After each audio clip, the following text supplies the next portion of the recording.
Baik, selamat pagi. Assalamualaikum warahmatullahi wabarakatuh. Pada pertemuan kali ini kita akan merealisasikan yang lab sheet pertama di mata kuliah praktek rangkaian listrik. Pada lab sheet yang pertama ini untuk judul prakteknya yaitu pengenalan alat-alat ukur dan peralatan laboratorium. Tujuan dari lab sheet yang pertama ini, yang pertama nanti mahasiswa diharapkan dapat menyebutkan nama, jenis, batas ukur, kemudian skala, penggunaannya, dan keselamatan kerja dari alat ukur besaran listrik yang ada di laboratorium. Dan yang kedua yaitu menyebutkan nama, spesifikasi, kegunaan, dan keselamatan kerja dari peralatan praktek yang ada di laboratorium. Kemudian untuk materi singkatnya yang alat ukur ini nanti ada voltmeter, kemudian ampermeter, wattmeter, kemudian ohmmeter, nanti kita gunakan multimeter, dan berikutnya ada galvanometer, cosbeameter. Nanti yang untuk tes urutan fase nanti kita lewati saja, dan berikutnya ada multimeter. Nah, itu ada sekitar 7 alat ukur. Yang pertama untuk alat ukur tegangan atau voltmeter namanya. Voltmeter nanti kita punya 3 jenis. Simbol voltmeter yaitu huruf V. Nanti yang membedakan adalah simbol tegangannya. Kalau ada bergelombang seperti ini berarti dia untuk AC. Kalau garis lurus berarti dia untuk tegangan DC. Kalau dia ada garis lurus dan gelombang berarti dia bisa dua-duanya, AC dan DC. Itu untuk voltmeter. Nanti ada 3 jenis voltmeter. Kemudian yang ampermeter juga sama. Simbol ampermeter dia huruf A besar. Kemudian untuk yang ampermeter AC dia huruf A, di bawahnya ada simbol gelombang AC sinus. Kalau dia untuk ampermeter DC berarti dia garis lurus. Kalau dia ampermeter untuk AC dan DC berarti dia simbolnya garis lurus dan gelombang sinus. Kemudian yang wattmeter kita punya 2 jenis juga. Yang untuk wattmeter AC 1 fase dia simbolnya wattmeter ya W besar gitu. Nanti untuk AC berarti dia simbolnya gelombang sinus. Kemudian untuk wattmeter AC dan DC dia garis lurus dan gelombang. Kemudian untuk yang ohmmeter nanti kita gunakan multimeter. Nanti ada pembahasan sendiri di bagian bawah. Ya, sebenarnya untuk ohmmeter sendiri ini secara penggunaan khusus untuk mengetahui besaran hambatan listrik. Ada beberapa jenis ohmmeter. Untuk yang order hambatan ohmmeter untuk order hambatan besar. Untuk ya ini range-nya besar sampai kecil, kita gunakan multimeter. Dan yang kedua adalah insulation resistant tester. Ini biasanya kita gunakan untuk menguji tahanan isolasi pada instalasi listrik. Nah, itu sama seperti Megger nih, sama ini Megger. Bedanya ini dia menggunakan rangkaian elektronis. Yang Megger ini menggunakan dinamo sebagai sumber tegangannya. Jadi kita putar engkol manual. Dan yang keempat ada earth tester. Ini kita gunakan untuk mengukur tahanan pentanahan grounding. Sama-sama mengukur hambatan. Nah, bedanya ini untuk tahanan isolasi, ini untuk tahanan pentanahan. Kemudian yang berikutnya ada galvanometer.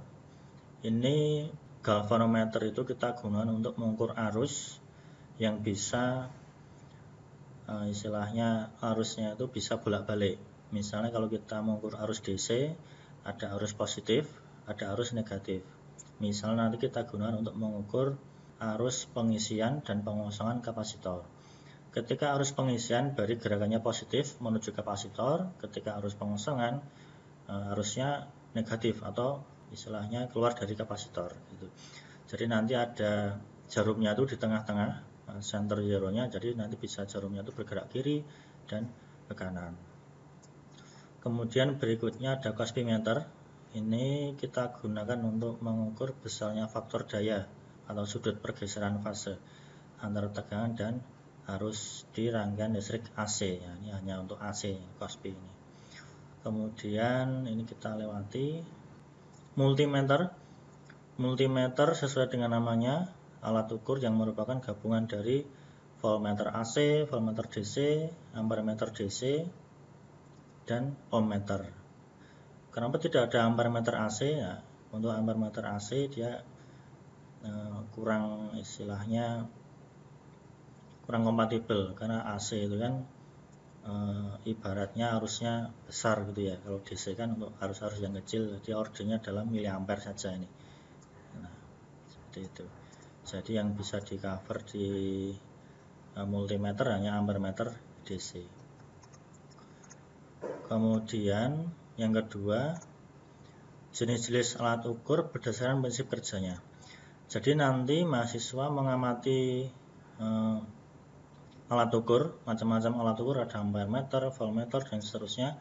Nah, di dalam alat ukur ampermeter misalnya ada beberapa simbol-simbol. Misalnya simbol seperti ini, ya, ini ada artinya. Kalau misalnya simbolnya seperti ini, ada lengkungan, kemudian seperti ini berdasarkan prinsip kerja pergerakan jarumnya itu, dia menggunakan kumparan putar.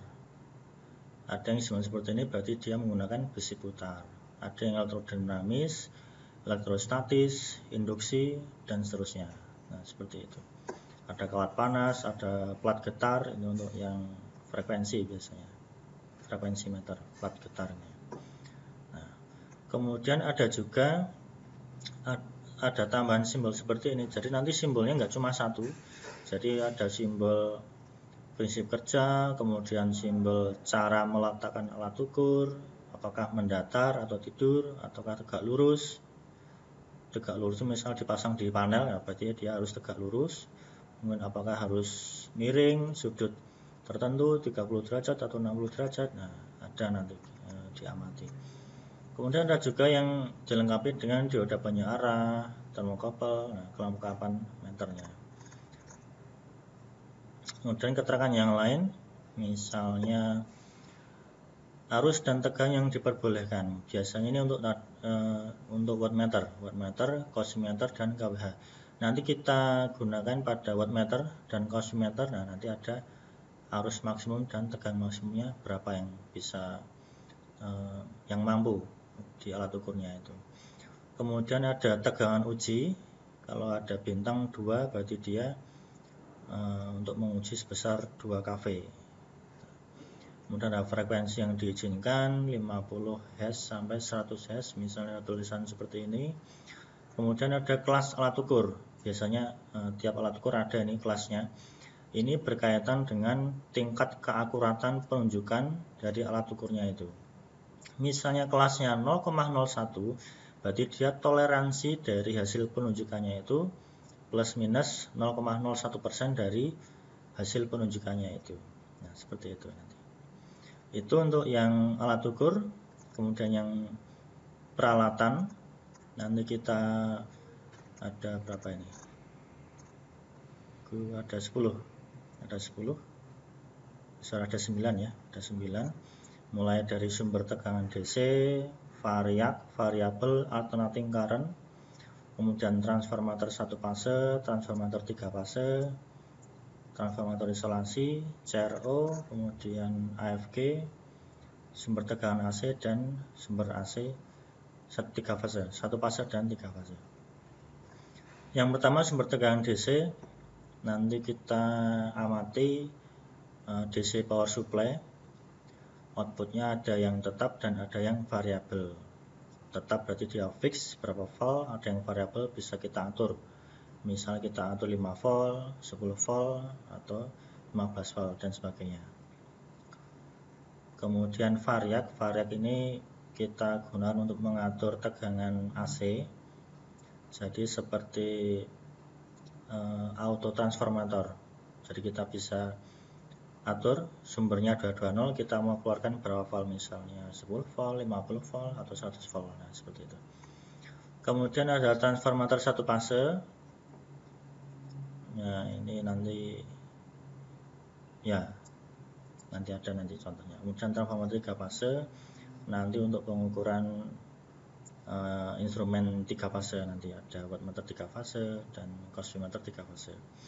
Kemudian transformator isolasi ini berfungsi sebagai sumber tenaga tegangan bolak-balik untuk mengisolasi antara alat yang satu dengan alat lainnya apabila digunakan secara bersamaan. Ini prinsipnya hanya transformator biasa, inputnya 220, outputnya 220, hanya untuk mengisolasi saja ini.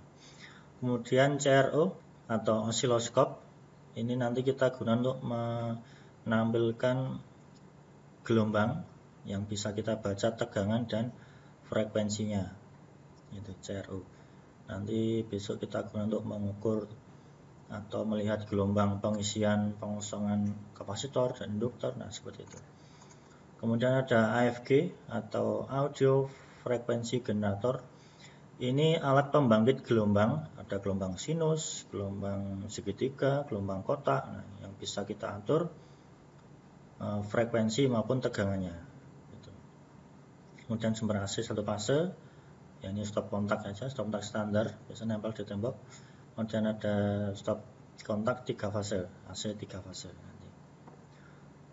Kemudian alat dan bahan, semua alat ukur yang ada di laboratorium, nanti kita ikuti ini saja, ada 6 alat ukur yang akan kita amati, mulai dari ampere meter minimal 3 buah, AC dan DC, voltmeter 3 buah, AC dan DC, nanti jadikan satu aja, misalnya ampere meter 3 buah ya, ampere meter AC 1 buah, kemudian ampere meter DC 2 buah, nah kan sudah 3 buah. Dan yang voltmeter AC nya 1 buah atau 2 buah, nah, yang DC nya 1 buah, nah, gitu. Kemudian wattmeter, galvanometer, nah seperti ini. Nah itu alat dan bahan nanti kita tampilkan atau kita berikan resource atau sumber foto-foto dari alat ukur yang ada di laboratorium. Begitu juga untuk peralatan praktiknya, kita berikan foto-foto nanti, kemudian mahasiswa mengamati. Ini misalnya yang alat ukur dulu ya, misalnya ini ada alat ukur ampere meter, ada alat ukur seperti ini. Nah, setiap mahasiswa nanti mengamati ini alat ukur jenis apa, kemudian untuk AC atau DC, kemudian batas ukurnya berapa, skalanya dari berapa sampai berapa, kemudian simbolnya itu, nah seperti ini. Di sini ada tulisan kelas 1, berarti dia nanti apa artinya kelas 1 itu. Kemudian ada simbol M di depan, ada A berarti dia untuk miliampere meter, ada simbol gelombang berarti dia untuk AC. Itu saja untuk pengamatannya. Kemudian ya cuma itu aja berarti. Kemudian mereknya Yokogawa. Nah, mereknya. Nah, ini pengamatan ini kita tulis di tabel 1 ini. Nama alat ukur dan merek, misalnya miliampere AC, miliampere meter AC. Kemudian mereknya Yokogawa. Terus spesifikasinya, batas ukurnya ada. Nah ini di bagian terminalnya ini. Untuk batas ukurnya, nah, karena dia ordernya dalam miliampere, berarti kita bisa tuliskan batas ukurnya 10 miliampere, 25 miliampere, dan 50 miliampere. Ada 3 buah batas ukur. Nanti kita tuliskan di batas ukurnya itu ada 3 buah, 10 miliampere, 20 miliampere, dan 50 miliampere. Dan yang skala ini ada 2 yang di sini. Ada 3 dari 0 sampai 50, kemudian 0 sampai 25, dan 0 sampai 10. Kita tulis tiga-tiganya di sini, 0 sampai 25, 0 sampai 0 sampai 50, 0 sampai 25 dan 0 sampai 10. Kemudian simbol yang ada, simbol-simbolnya misalnya, nah ini simbol ini. Berarti dia untuk AC, kemudian MA kan simbol juga ini MA. Kita tuliskan di sini. Simbolnya MA. Kemudian artinya ya miliampere. Kemudian ada simbol gelombang sinus ya untuk mengukur arus AC, gitu aja. Kemudian ada kelas 1. Berarti nanti kita tuliskan di sini kelas 1 keakuratan 1%. Nah, seperti itu. Kemudian ada juga yang seperti ini. Kalau ini ampere meter juga, miliampere meter AC, nah, kelasnya 2.5, berarti dia tingkat keakuratannya 2,5% dari hasil penunjukannya ini. Seperti itu. Kemudian ada yang jenis seperti ini. Nah, kalau seperti ini nanti simbolnya juga banyak. Ada simbol prinsip kerjanya. Kalau seperti ini apa tadi?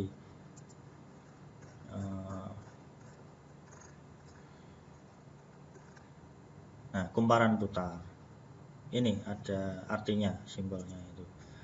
Kemudian peletakan dari alat ukurnya harus miring. Kemudian ini dia tegangan sudah diuji 1 kV. Kalau dia nggak ada angkanya, hanya bintang, berarti dia untuk 1 kV pengujiannya, tegangan pengujian alat ukurnya itu. Kemudian ada angka 2.5, berarti dia kelas alat ukurnya, dia mempunyai tingkat keakuratan 2.5% dari hasil penunjukannya. Itu. Kemudian nanti ada batas ukur, berarti yang di terminal, dia batas ukurnya mampu sampai 1 ampere dan 5 ampere. Itu. Kemudian skalanya 0 sampai 1 ampere dan 0 sampai 5 ampere. Gitu aja. Nah, setiap data pengamatan nanti dimasukkan di tabel 1. Tabel 1. Nah, tabel 1 ini. Ini untuk ampere meter, ada banyak sekali jenisnya, bebas nanti, yang penting 3 buah harus diamati. Ada ampere meter DC, ada AC. Nah, kalau ini dia batas ukurnya banyak, ada yang 1, 5, 10 dan seterusnya sampai 1000, tapi satuannya adalah miliampere. Berarti ini 1 miliampere, 5 miliampere sampai 1000 miliampere atau 100 atau 1 ampere. Nah, seperti itu. Kemudian ada ampere meter yang seperti ini ya, nanti bebas boleh diamati nanti. Diamati 3 buah. Kemudian yang voltmeter juga sama prinsipnya. Simbol-simbolnya seperti apa, batas ukurnya bagaimana, skalanya ada berapa. Nah, semua dituliskan di tabel 1-nya itu. Kemudian ada voltmeter DC. Ini yang AC dan DC. Jadi kalau dia voltmeter yang untuk instrumentasi biasanya dia komplit ya. Ada berarti dia untuk prinsip kerjanya bisa AC DC, kelasnya 0,5, peletakannya harus mendatar, tegangan uji alat ukurnya itu sudah diuji 2 kV. Kemudian ini untuk frekuensi responnya, karena dia bisa untuk AC juga 15, 100, 400 Hz. 15 Hz untuk yang 6 volt, 100 Hz untuk yang 15 volt, 400 Hz untuk yang 100 sampai 150. Nah, seperti itu. Skalanya berarti hanya ada 1, 0 sampai 12. Kemudian wattmeter. Nah, ini untuk wattmeter AC dan DC satu fase. Wattmeter simbolnya bisa DC bisa AC. Kelasnya 0,5 diletakkan mendatar. Kemudian skalanya 0 sampai 120. Kemudian batas ukurnya dia mampu 1 ampere, 5 ampere, kemudian 120 volt dan 240 volt. Jadi nanti untuk penulisan di batas ukurnya, untuk yang wattmeter nanti ada batas ukur ampere dan batas ukur tegangan. Jadi ada dua buah batas ukur, arus dan tegangan. Nah, seperti itu. Kemudian ada tabel pengali. Ini nanti disisipkan di tugasnya aja. Nanti ada tugasnya nanti. Kemudian ada sambungan, gambar sambungannya, gambar cara penyambungan alat ukurnya itu untuk yang wattmeter. Kemudian ini wattmeter AC, khusus AC saja ya. Kalau yang tadi kan wattmeter AC dan DC satu fase. Kemudian ini yang wattmeter AC saja. Prinsipnya sama, dia punya dua buah batas ukur, arus dan tegangan. Ini untuk tegangannya, ini untuk arusnya. Ini ada konfigurasi, dia dipasang seperti ini. Di sini ada ini. Misalnya kita zoom. Nah, series atau paralel. Kalau misalnya konfigurasinya dipasang seperti ini, dia mampu arusnya itu 0,5 ampere. Kalau dipasang paralel seperti ini, nah dia mampu 1 ampere. Nah, nanti berkaitan dengan pengalinya. Misalnya batas ukur tegangannya 60 volt, kemudian arusnya 0,5, nanti dikalikan 0,75. Berapa ini? 0,25. Misalnya tegangannya 240 volt, kemudian arusnya 1 ampere, ya, dikalikan 2 dari hasil penunjukan jarum dari wattmeternya ini. Misalnya ditunjukkan 20, ya dikalikan 2, 40 watt, gitu aja. Kemudian ada banyak simbolnya, nanti ditulis, dimasukkan dalam tabelnya itu. Itu untuk yang wattmeter. Kemudian galvanometer. Nah, ini yang tadi saya sampaikan, galvanometer itu dia bisa mengukur arus positif dan negatif. Dia bisa bergerak ke kanan dan ke kiri. Nanti kita gunakan untuk pengujian, kita gunakan untuk praktek pengisian dan pengosongan kapasitor. Ketika arus pengisian dia gerak ke kanan, ketika arus pengosongan dia gerak ke kiri. Ada simbolnya ini 1,5% untuk kelasnya. Kemudian ini batas ukurnya 5 mA, 500 mikroampere dan 50 mikroampere. Itu. Kita hanya punya satu jenis galvanometer ini. Kemudian Cosby. Nah, Cosbymeter dia prinsipnya sama dengan yang wattmeter. Dia ada batas ukur arus dan batas ukur tegangan. Jadi nanti ada dua buah batas ukur. Untuk arusnya dia bisa berapa ini? 5 ampere dan 25 ampere. Kemudian tegangannya ada 100 volt, 200 volt dan 400 volt. Dia untuk AC 3 fase. Kemudian untuk skalanya 0,3 leading 1, kemudian sampai 0,3 lagging. Jadi ada leading dan lagging, mendahului dan ketinggalan. Seperti itu. Kemudian ini ada simbolnya, harus diletakkan mendatar, ada dioda punya arah, kemudian simbol Cosby. Nah, ada yang derajat, ada yang angka Cosby. Kemudian ada konfigurasi.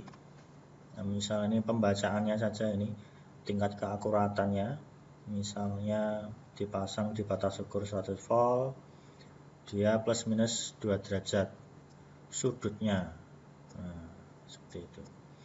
Kemudian ini ada gambar skematik cara penyambungan ketika dipasang di sistem satu fase maupun yang 3 fase. Seperti itu. Ini hanya saya tampilkan saja, ini gambarnya ada di samping sebenarnya. Ini saya taruh di bawah sini biar bisa diamati. Kemudian yang berikutnya ada multimeter. Ini kita punya dua buah multimeter, ini yang merek Yokogawa ini mereknya, ada nggak kelihatan ya, ini Yokogawa ini mereknya, dan satunya lagi Sanwa ini yang baru ini. Nah, ini multimeter, nanti kita ada batas ukurnya, itu ada batas ukur ohm, kemudian DC miliampere, DC voltmeter, dan AC voltmeter. Nanti ada 1, 2, 3, 4, ada 4 jenis batas ukur. Nama aja multimeter ya, bisa untuk mengukur banyak besaran listrik, bisa tegangan AC, bisa hambatan, bisa arus DC, dan tegangan DC. Untuk skalanya juga tidak hanya satu. Nanti untuk skala DC ini dari 0 sampai 12, untuk yang AC juga sama, 0 sampai 12, 0 sampai 30. Nah, seperti itu skalanya. Dan untuk yang skala ohmmeter dari 0 sampai tidak terhingga. Nah, bedanya itu yang skala ohmmeter. Nah, dan simbol-simbolnya tulis saja yang sesuai di teorinya itu.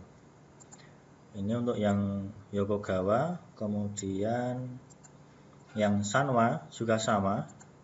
Jadi ada 4 saja nanti yang kita tulis.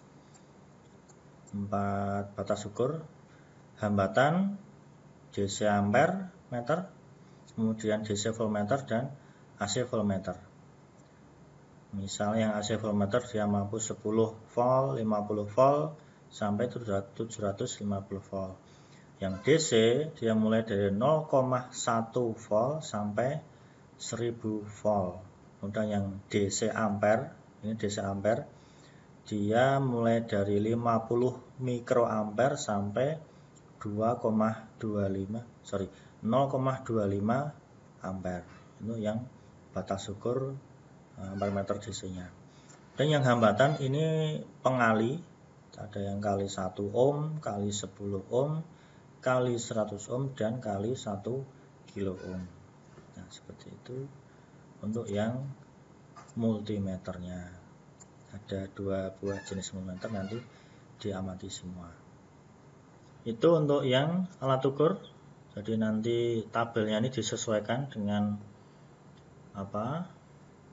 kebutuhan. Jadi nanti ditulis di buku batik, tulis saja manual, tulis tangan gitu. Jadi nanti untuk garisnya ini menyesuaikan, misalnya butuh banyak tulisan ya dibuat lebar saja. Kemudian untuk yang pengamatan peralatan, ini kita nanti ada 7, DC power supply, variak, transformator 1 fase, transformator 3 fase. Ini nanti 1 buah saja. Transformator isolasi 1 buah, CRO dan AFG. Ini masing-masing 1 buah saja nanti kita amati. Misalnya namanya apa, DC power supply, kemudian spesifikasi, kegunaan, dan keterangan. Contoh misalnya kita ambil yang alat praktikum. Ini DC power supply.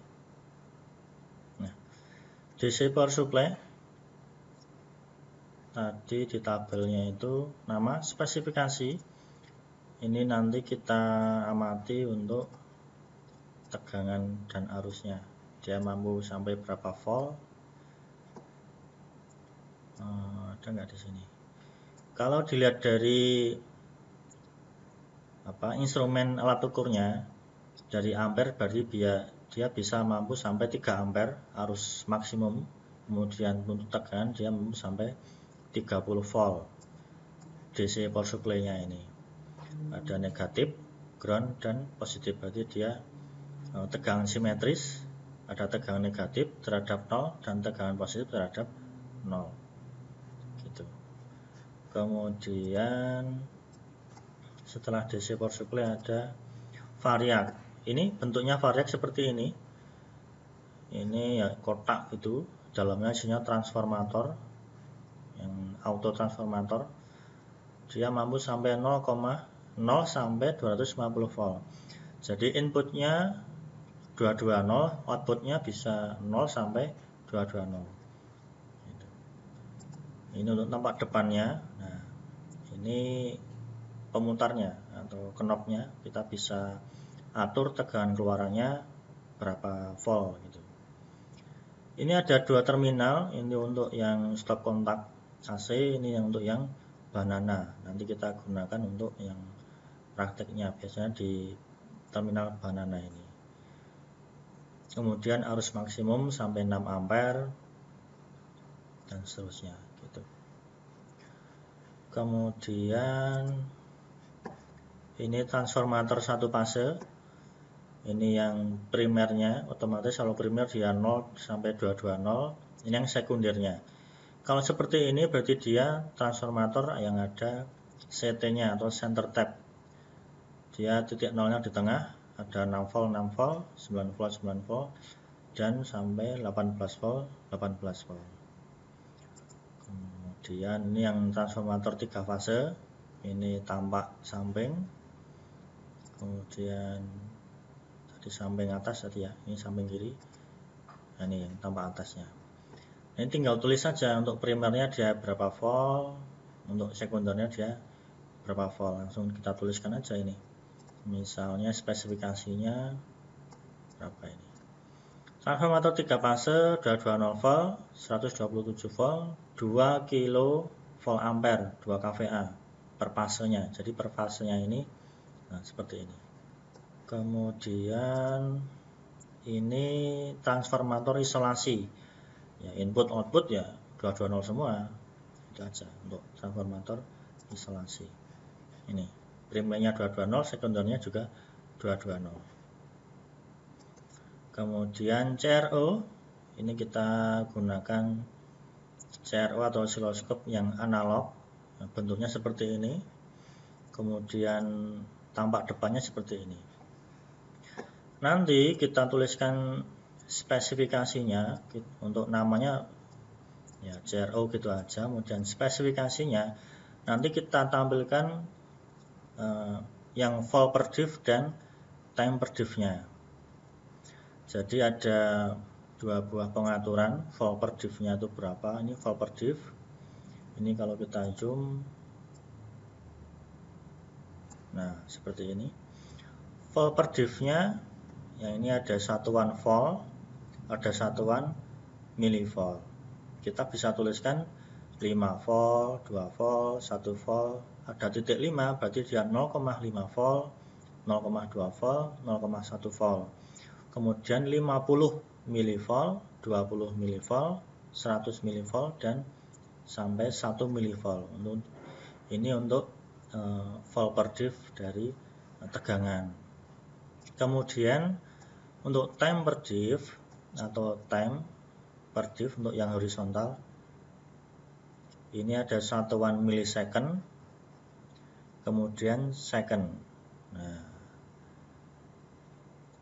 ini yang second, ini milisecond, ini yang microsecond. Ini ada microsecond di sini. Dari yang satuan second nanti ada 0,5 second, 0,2 second, 0,1 second. Kemudian yang milisecond 50 milisecond dan seterusnya. Kemudian yang microsecond ini ada 50 microsecond dan seterusnya. Seperti itu. Ini aja untuk yang spesifikasi dari CRO-nya. Kita tuliskan batas ukur volt per diff dan time per diff-nya saja. Ini ada volt per diff di sini, ini sama saja karena dia bisa 2 channel untuk pengukuran tegangannya. Nah, itu. Kita amati salah satu saja. Untuk knob-knob yang lain, biarkan saja. Yang kita amati adalah yang volt per diff dan time per diff-nya. Kemudian yang ini AFG atau audio frequency generator, alat pembangkit gelombang. Ini bentuknya seperti ini untuk tampak depannya. Nah, seperti ini. Untuk spesifikasinya nanti kita bisa tuliskan bisa gelombang sinus, gelombang segitiga, dan gelombang kotak. Kemudian untuk range frekuensinya ini kita bisa atur, ini pengalinya ini kali 1, kali 10, kali 100 Hz, kali 1 kHz. Kemudian ini adalah knobnya, misalnya ini kita atur 8 gitu, 8 kali 100 Hz. Kalau misalnya kita tekan yang 100 ini adalah knob pengaturnya, ini adalah pengalinya. Nah, untuk spesifikasinya kita bisa tuliskan ini tadi, yang untuk fungsinya bisa untuk gelombang sinus, gelombang segitiga, dan gelombang kotak. Kemudian untuk range frekuensi bisa mampu sampai 1 MHz, 1 Hz sampai 1 MHz, seperti itu.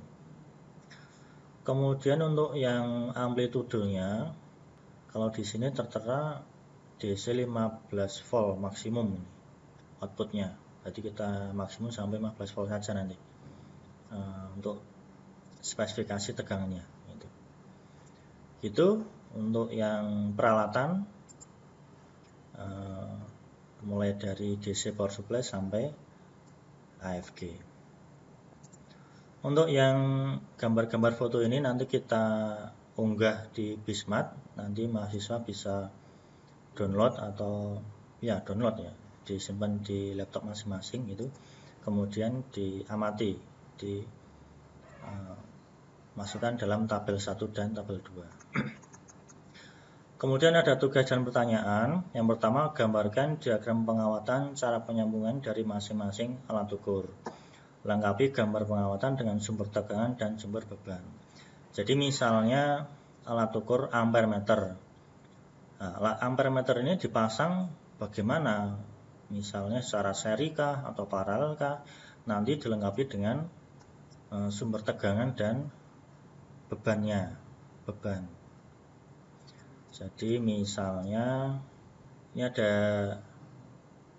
sumber tegangan AC misalnya, kemudian ada ampere meter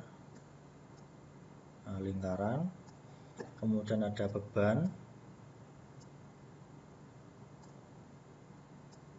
bebannya resistor saja nanti. Ini gambarnya jelek ya, apa? Ini untuk penyambungannya. Nah, seperti ini. Ini untuk yang alat ukur ampere meter. Dipasang secara seri, ampere meter DC maupun AC. Nah, nanti untuk pemasangan alat ukur voltmeter, kemudian galvanometer, wattmeter, dan cosimeter, nah silahkan dilengkapi. Kemudian yang kedua, jelaskan pengertian batas ukur dari sebuah alat ukur. Nah, apa maksudnya batas ukur? Setiap alat ukur pasti punya batas ukur. Nah, maksudnya apa batas ukur itu? Kemudian pengertian dari skala. Nah, skala itu apa sih? Nah, tadi ada kan skala dari masing-masing alat ukur. Nah, seperti itu. Laporan ditulis tangan. Kemudian nanti isinya apa? Dari atas itu tujuan ditulis ini, tujuan ditulis, materi tidak usah, kemudian langsung ke ini nggak usah, ini juga tidak usah, alat dan bahan ditulis, kemudian prosedur pengamatan langsung masuk ke tabel 1, kemudian pengamatan peralatan ini ditulis, kemudian langsung masuk ke tabel 2, langsung digambar isinya, tulis tangan semua di buku batik. Kemudian tugas dan pertanyaan dikerjakan di buku batik juga. Nanti untuk pengumpulannya di scan, kemudian dibuat format PDF, kemudian diunggah di Bismart. Itu saja. Mungkin seperti itu untuk yang lab sheet pertama ini. Kita pengamatan alat ukur dan peralatan praktik. Nanti kalau misalnya ada pertanyaan atau ada konfirmasi ya bisa disampaikan di grup WhatsApp. Di grup WhatsApp saja biar teman-teman yang lain bisa menyimak atau memberikan solusi. Mungkin untuk dari saya cukup. Selamat pagi. Assalamualaikum warahmatullahi wabarakatuh.